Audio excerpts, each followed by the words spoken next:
Got the pen and the paper in your hand. Got the story going, but you wanted to expand. We'll help you on your journey, let us lend you a hand. Join the show. So let's write the book TV show. Grab your pen and paper and we're gonna let it flow. Talking about write the book TV. Join the show.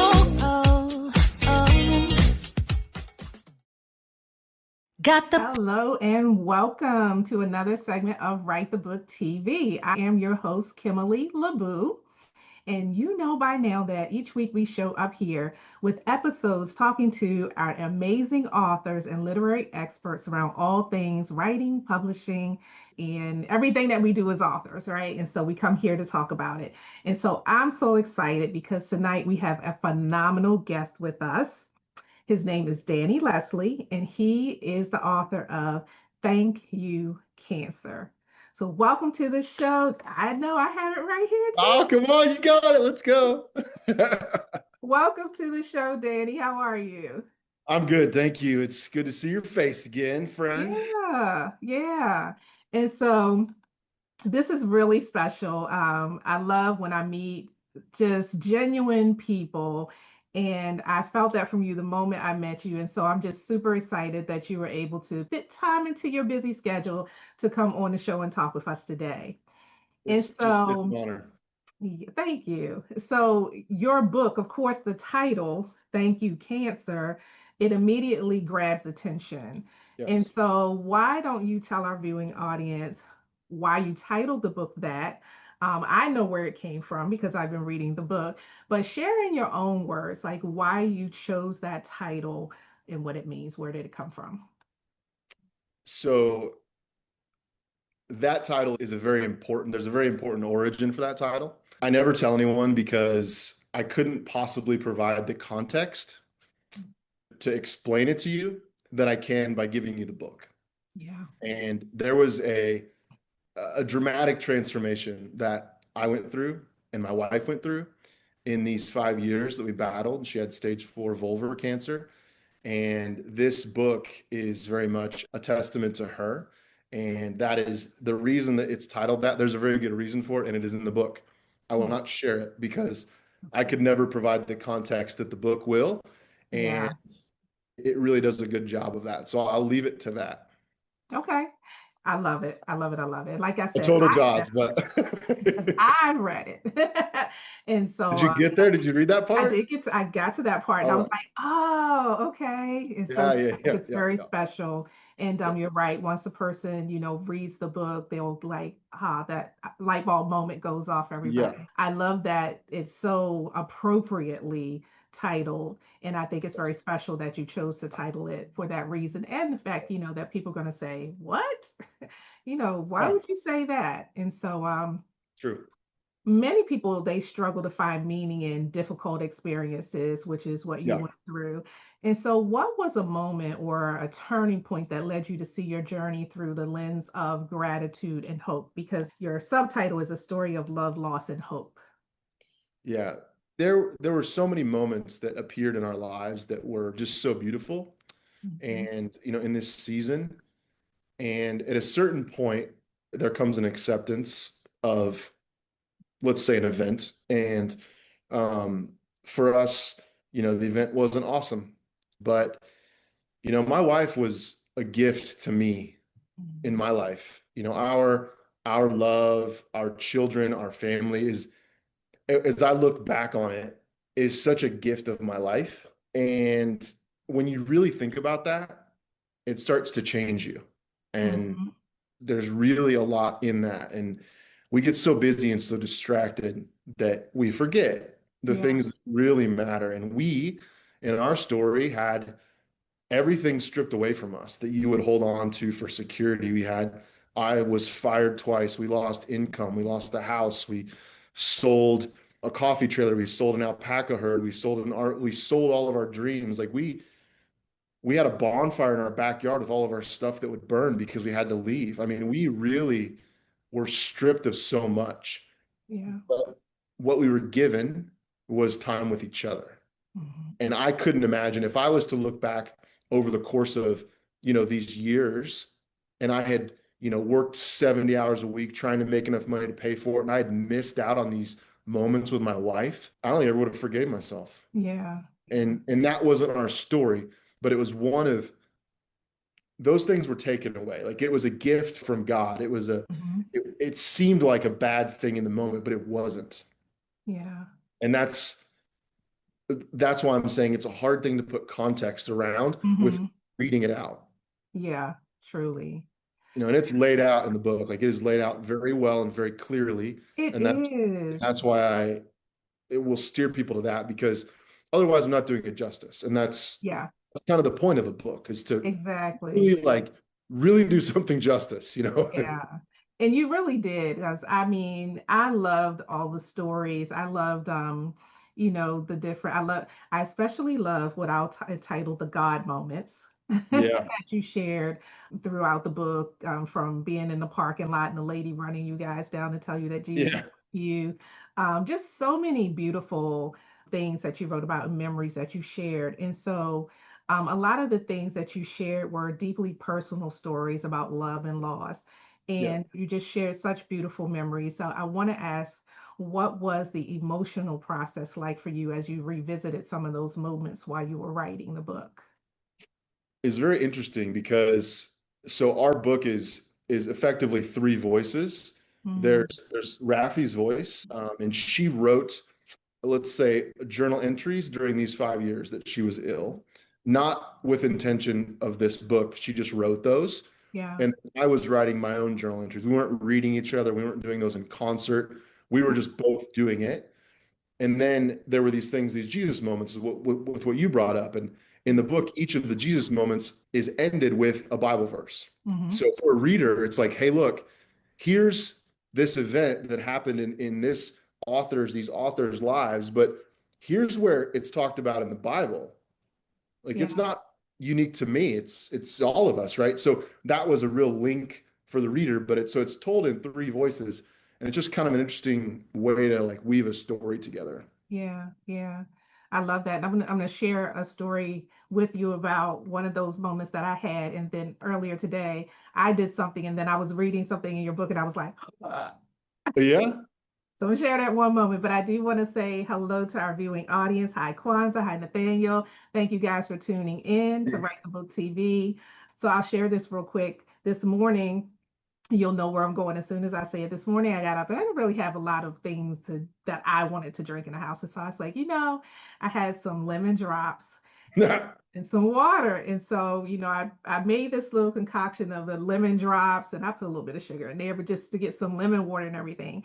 And so I was reading that portion of your book when you were talking about the significance of lemons in your life. And I was like, oh, wow, this is weird. Come on. Yeah. Yeah. She and Raph loved them. But I had never done that before. Really? Just put I had the lemon juice, and I was like, I'm gonna make some lemon water, and I have never done that at home before, and I just happened to do it today. And then I started reading the book again, and that whole thing about lemons and Rapi's, love of lemons, and I was like, okay, wow. Yeah, yeah. I just thought that was interesting. What's funny is the days where I have the hardest days, I'm not necessarily talking about them or telling anyone, or it's the experience of grief. Without fail, I will get a message from someone. Yeah. So I would put this as an example that is directly from the text of the book, that is about how this story has impacted their life. And it will be on the day where I'm having the hardest day. Like I'm just fighting to just get through the day. And I began to think, I think that Rafi takes care of me through other people and through people like you sharing this story, or I could list off so many of them for you. But it's really incredible to have that experience. Yeah, yeah. So I just thought that tied right in, because I was like, I've never done that before. And like on the day I choose to do it, I start reading your book and I see these stories about the lemons. And I was like, wow, that was just crazy. Wow. And so let's see, your story, it touches on themes that so many people can relate to, family, grief, faith, and resilience. And Yeah. so, what message do you hope readers carry with them after finishing your book? I thought about this a lot. And the biggest thing that I want to have happen, I think the thing that is different, I would say, about our book is the raw vulnerability of it Mm-hmm. and the unity that we had in this battle, right? So I really hope that our book goes out there and just grabs someone by the emotions and just throttles them into imbalancing the vulnerability in their lives. Yeah. Because our time, we don't have as much as we think. I don't So care who you are, but you don't. I'm 44. My wife passed away at 35. And if you were to wow. like put the stats of us up, like the life stats, it would have been me, Yeah. like choices and things like that, right? She was so healthy. She ate healthy. She never did drugs. She was a super athlete. It doesn't make any sense. Yeah. So the moments that we have are so valuable and we're so distracted. Mm-hmm. And we had the gift of having everything stripped away from us, having this terminal illness where we had to focus on each other because nothing else made any sense. And I Wow. want people to take that to heart and be like, man, I really, I love my family and I gotta focus on them. And that's what I want it to do, so that someone reads it and they think, I can find a love like this, or I can love stronger. Mm-hmm. I want them to feel that in their own life. Yeah. And so I hope that it does that. Yeah. And I'm really certain that it will. Really certain, because you did a great job with it. And so, yeah, writing about all, such vulnerable things and experiences, it takes courage. So, what was it that helped you decide that now was the time to share this story with the world? So Raffi and I always wanted to write a book. Since 2021, we wanted to write a book. Mhm. And we just never got there. She passed away at the very end of 2024. But I found, after the books came to my house, and I shared this in my speech, I found a journal of hers from 2022 that said we were sharing on or in interviews about the book we wrote about our experiences. Wow. Well, 4.5 years later, here we are. We have the book, right? So that was really cool. So we always knew we wanted to do it. We just never got there. So Mhm. when in losing her, I did not know what to do with my life. I remember sitting on the couch over here and I was just sobbing. I was terrified about what to do because my Mhm. girls just started school. Our girls just started school, and I had all this free time and I didn't know I just curled up on the couch for weeks and weeks. And then I knew this about myself, that writing for me was a way to take the storm that's inside and like just get it out for no other purpose. And it's funny because it came out in poetry, which is weird because I've never written poetry, but pain tends to drip out in poetry. Mhm. Uh, and in that process, I remembered that we were going to write a book. And so I was just like, I'm just going to write it. And so I started to gather stuff, and 90 days later, I had the book. Well, you said 90 days later. I love it. Yeah. Wow. Or so I don't know exactly the dates, but it was Yeah, yeah, pretty quick. yeah. But it was, a lot of it, like I said, are those raw moments that were, Mhm. so she had written and I had, so I had to mesh them together. And then as a narrator, I had to go back through and, maybe there's a hole. And I'm like, I got to put something in there so someone knows that we moved from here to here. Yeah. So I had to kind of do some working in there. Mhm. But yeah, it was in that process. And so I always knew I wanted to do it. You get so disoriented by grief. Mhm. It takes everything away from you. And it was only in the rhythm of writing, not for that as a purpose, that it came about again. And once I started, it was just, Yeah. One of my favorite sayings is there is healing through writing. it's crazy. I could not imagine my life since she has passed away without this book, Mhm. because I will tell you that reading my words, I had written them and I remembered them, but reading her words, I had not read her words. Mhm. So I was seeing our story from another perspective. So it's like I Wow. wasn't seeing it from 180, I was seeing it from like 270. And I was like, I can see more of the story. So it paints you more of a picture that I didn't know. So I was kind of learning things as I Mhm. was putting it together. So it was very emotional. Yeah. I spent many days typing and just sobbing, Mhm. but it was very healing. I'm shocked at how much healing was in that. And I didn't go into it for that. That was like me stumbling in the dark. Yeah. But I will, everyone, even my kids, like I just gave a journal to my youngest, and I was like, listen, if you need to get something out about mama, write it down, put it in Mhm. here because it gets it out of you. And so I didn't know it was going to happen, but I'm telling you, it changed everything for me. Yeah, I love it. And I also love, since you mentioned your girls, that they wrote something in the beginning of the book as They well. did. I Yeah. thought Yeah. that was really, really special. And It's cool. I bet that made them feel good too, to contribute to this project in such a way. Yeah. It's really interesting because we've had lots of moments now where we meet people and we want to talk about mama. Obviously, she's a huge part of our family, but she's not here. And so the girls get excited because like they've given their teachers books and Oh, we've given friends books and yeah, it's like, I don't need to just tell you about my wife. I can she can tell you. yeah, And that's a really weirdly awesome moment powerful. that they wrote it too. So it's like Yeah. our family book.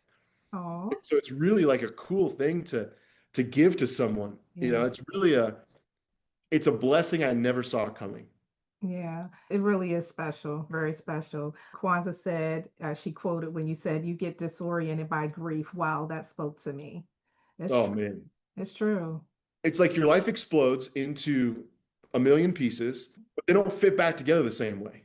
Mm, Like you're like trying to, they just don't fit back together. And yeah. so you have to make something new. And there was a real time initially where you just don't want to.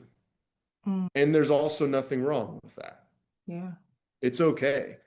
But there was a day, and for me, it came in writing over and over, day after day after day after, 100 days, 150, 200 days, where I noticed an internal shift, and I decided that it was time to move forward.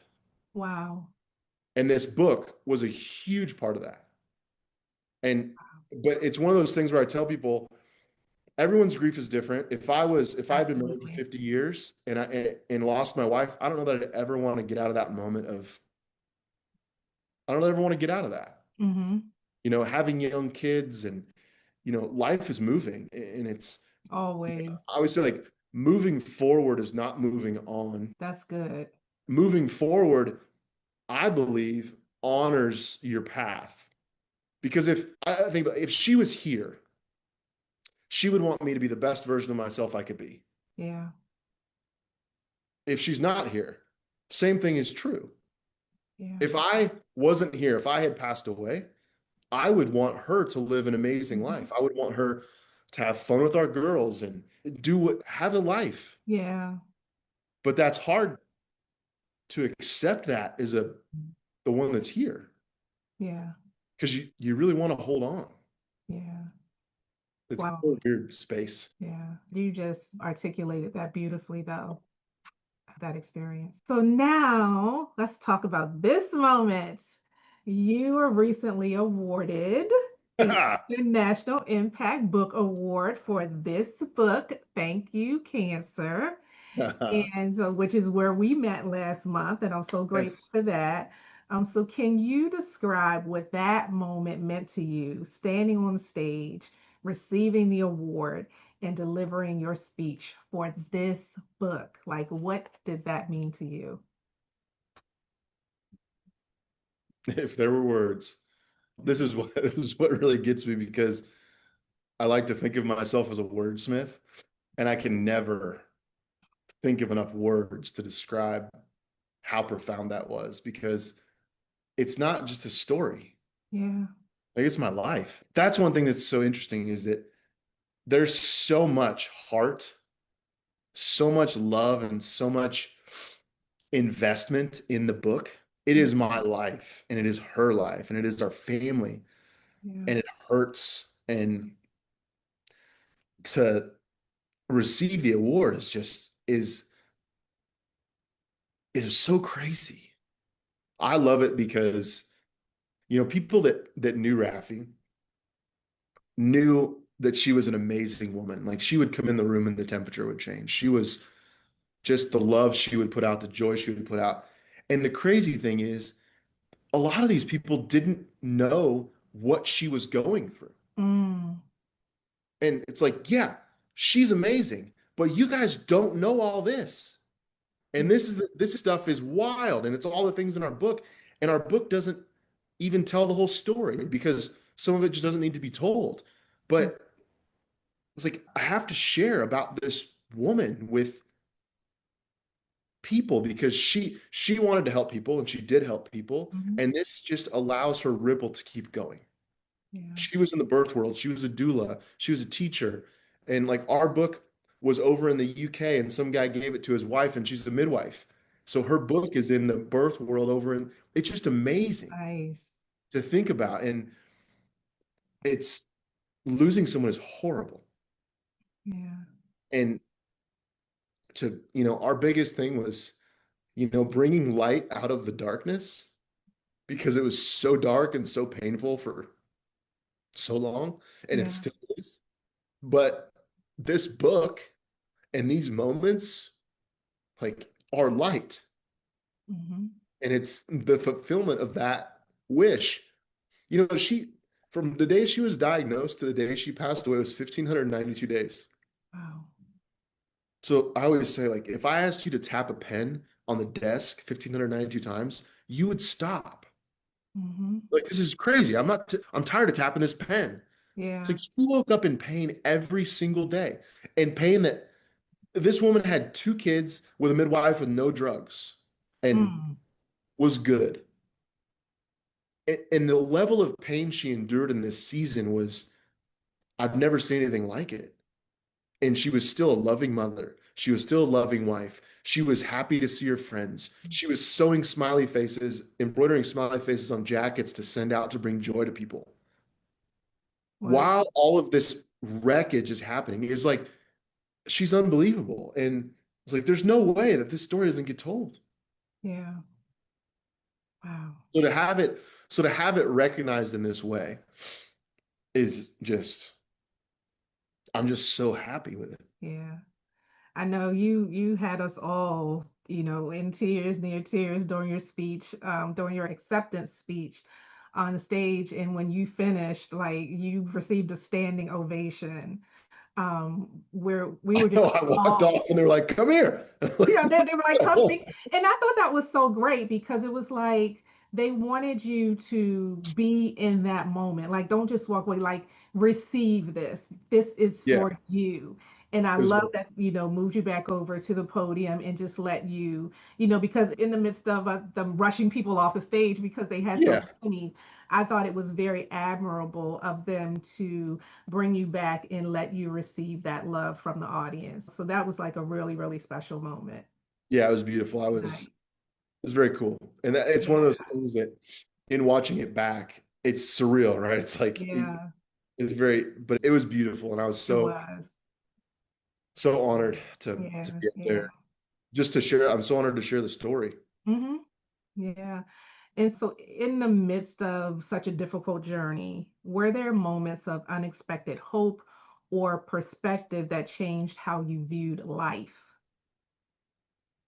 I'm sure there were. Yeah, I talk about this a lot. Having the death conversation is very hard. Raffi, I believe, visited that moment in her own life, her own mortality, at least 3 times, possibly 4, which is a task that I have not accomplished. But that when you have that conversation, life becomes very simple. You just don't worry about things. Yeah. You don't have the time to worry about it. We were in full triage mode for, almost 5 to 6 years. And, having those realizations, I had a moment where I was driving the car where all of a sudden, I'm not afraid of dying came to me in my head for no reason. My kids have both said that in different moments of their life. Like since Raph passed, there's Pop, I'm not afraid to die. Wow. I mean, those are profound things. The hard thing, one of the hard things is we lived so moment to moment for so long that planning is very hard. You can imagine having a plan with your mate. You're like, hey, we're going to go on a trip in 5 years. To me, I'm like, who cares? Yeah. Hopefully you get there. And it's not to be negative. It's like my experience is, yeah, plans are cool, but we have to be here now. Yeah, And absolutely. a lot of people don't, me included, aren't present in their lives. And it's costly. Wow. Yeah. Nathaniel said, I honor you for your courage to share this story. Of course. That's It's an honor to share it. I couldn't imagine. I don't know what it feels like to hold it all in. I've done it some in my life, and it's not good. No. Yeah. And I can tell you that in the sharing of it, there's still sadness. It's not like the sharing makes it go away. Yeah. But it helps me to navigate my day and my life. But holding on to the sadness, not talking about it, is not, you'll destruct. It is not a weight you need to carry. No. Yeah. Just because the world doesn't know how to accept grief, which traditionally they don't, and I was that person, I'm not saying I wasn't, because people don't have any experience with it, doesn't mean you should hold it all. Yeah. It's too much. Too much. Yeah. Wow. So the caregiver's journey is not an easy one at all. I mean, I know that myself. And so many people facing illnesses or supporting loved ones through it feel overwhelmed or uncertain. And so, what encouragement would you offer to someone that's walking through a similar experience right now?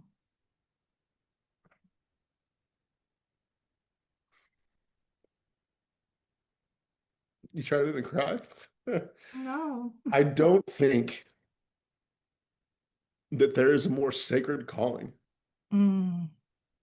than walking someone home. Wow.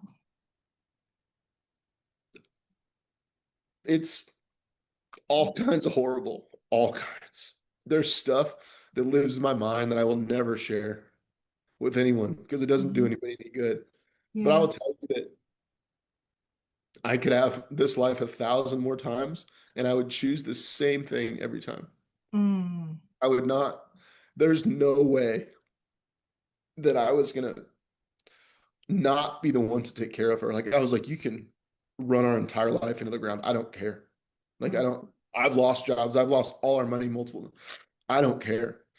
But that, man, I don't think there's a more sacred place to be. I love that. Sacred. Yeah, I love that. Great way to describe that experience. Yeah, it's horrible, but it's when, it's interesting because love's an interesting word because people like to receive love. But love really is an action. Yeah. And being a caretaker proves it because you're not romancing, you're not doing the fun stuff necessarily, but it's love and it's expressed differently. And one thing that I learned with Raffi was that she never wanted to get married. And I always did. I mistakenly thought it was a destination. She didn't want to be involved in it. We met each other and we found out what marriage actually is. It's not a ring. It's not a legal commitment. It's not any of that stuff. It is choosing your person every day. Yeah. Days when you don't want to, the days when it's hard, the days when you're doing everything, the days when they're dying. Wow. It's all those days. And if she was still here, I would still be doing it every single day. Yeah. But you get what you get, and you either wake up and choose each other or you don't. And it's hard because just because you choose someone doesn't mean they choose you back. But you have to be first. You have to choose them. Otherwise, you'll never have them choose you. If it's, you got to choose them. I'm in.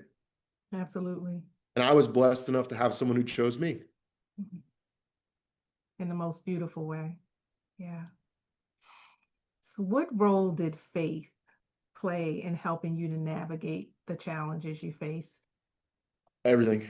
Um, there was a moment, I'm sure you've read it, Mhm. where she, so this all started out, she had a radical vulvectomy to take off a mass that we didn't know what it was. Mhm. And it turned out that it was cancerous.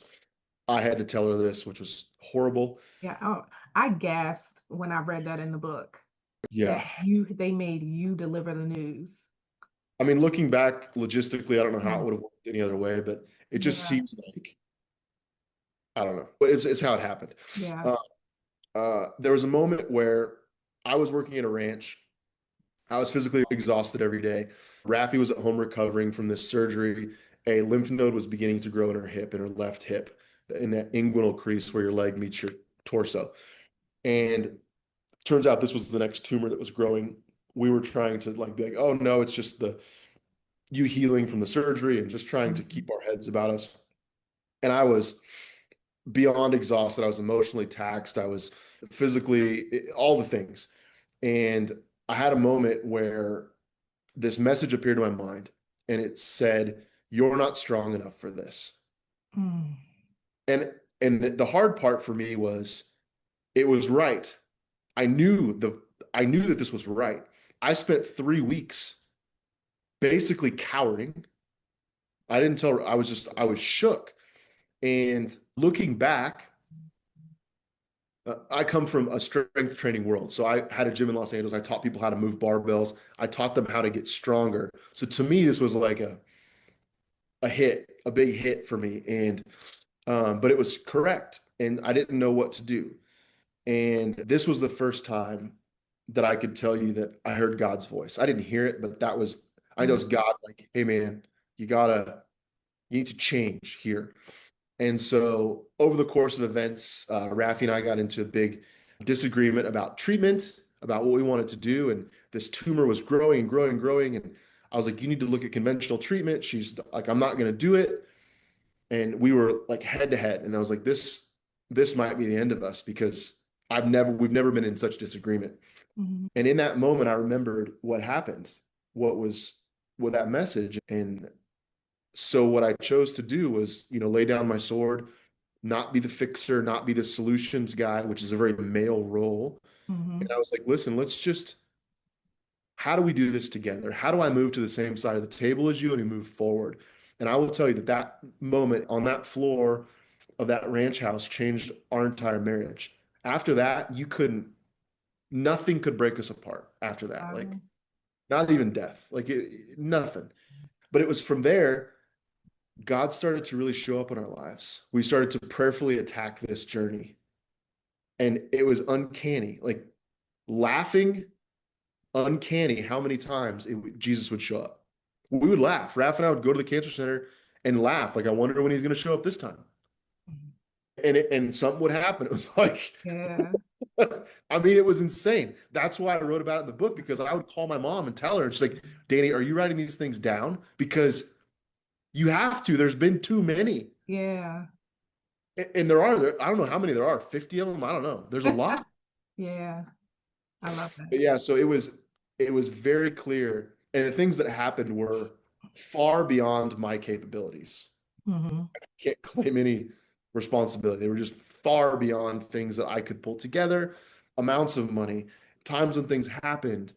Like, it was crazy. I mean, that's why it's in the book. It was like I wouldn't believe it unless I lived it. Yeah.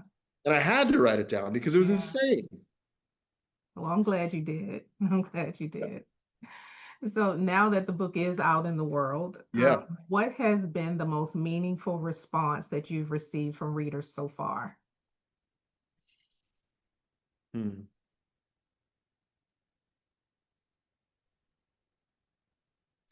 I've had a lot of really good friends read the book Mm.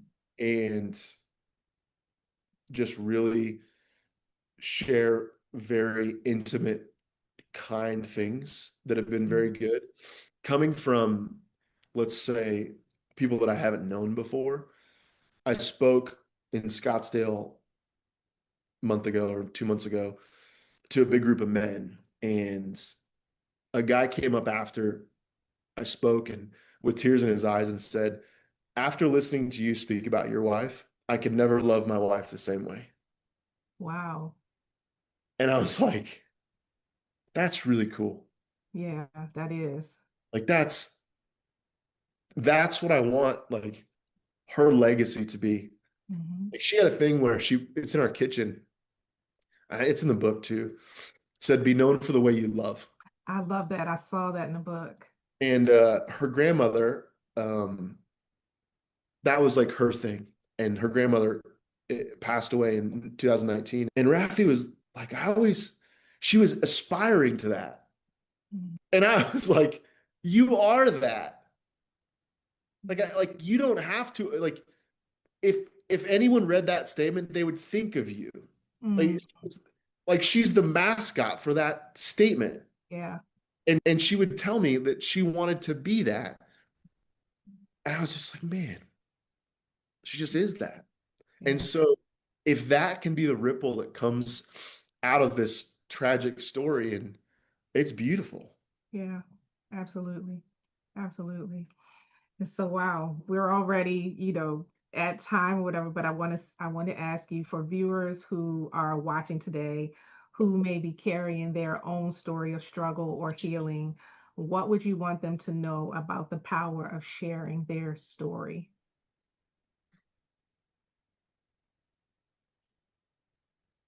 Vulnerability is like a vacuum. When you open up, all of the air gets pulled out of the room and the people get pulled together. And there are people, this is one of the most shocking things, I think, of this whole writing process and having people read it. I'm shocked at how many people are hurting so deeply. Yeah. That reach out to me because they read the book or they see something I write, and they're always expressing they have no one to talk to and they have no one to share this with. And there's such power in it. Yeah. And it doesn't have to be on social media. You don't have to write a book. You don't have to like do all the public things. But even just getting a journal, just writing in that journal, just the stuff, it's an unlock. It's a pressure release. There's something that happens when you take something that's swirling inside of you and you make it into something written. It just, something happens. Yeah. And God gave us a tool to heal. And it's, if you so choose, it could be used for something, for someone else. And it's really weird who you run into. Yeah. It's real weird. I mean, we all have our stories, but your willingness to pull. I had a man take me to lunch who lost his wife 20 years ago and opened his wound to me. Wow. Before I lost Raffi. And he's a good friend. I like him, but I didn't want to hear about it because I didn't want to put it into the world that I thought maybe I could lose her. But in that moment, what he did for me was he offered me freedom. Because I hadn't thought past the day I lost her.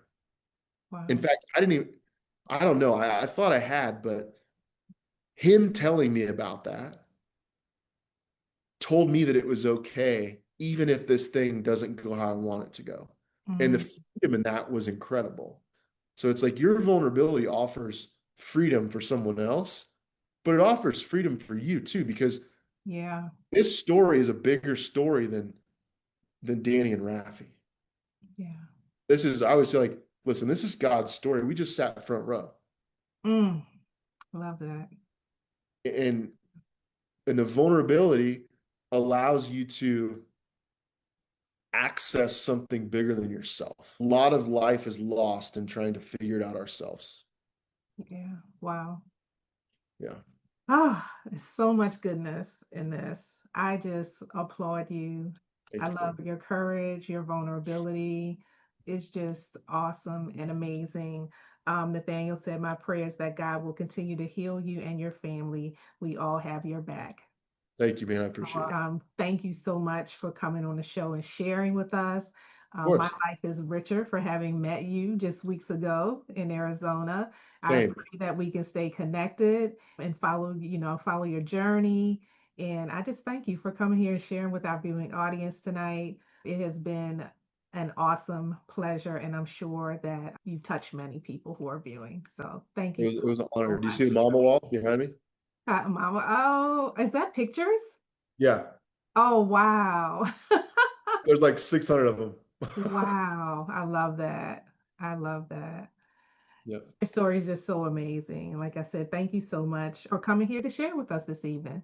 I know it It's an honor. took up a little bit more of your time than I intended to, but this was just such an amazing journey of yours. And I'm just grateful that you came here to share it with us. Thanks Okay. for having me.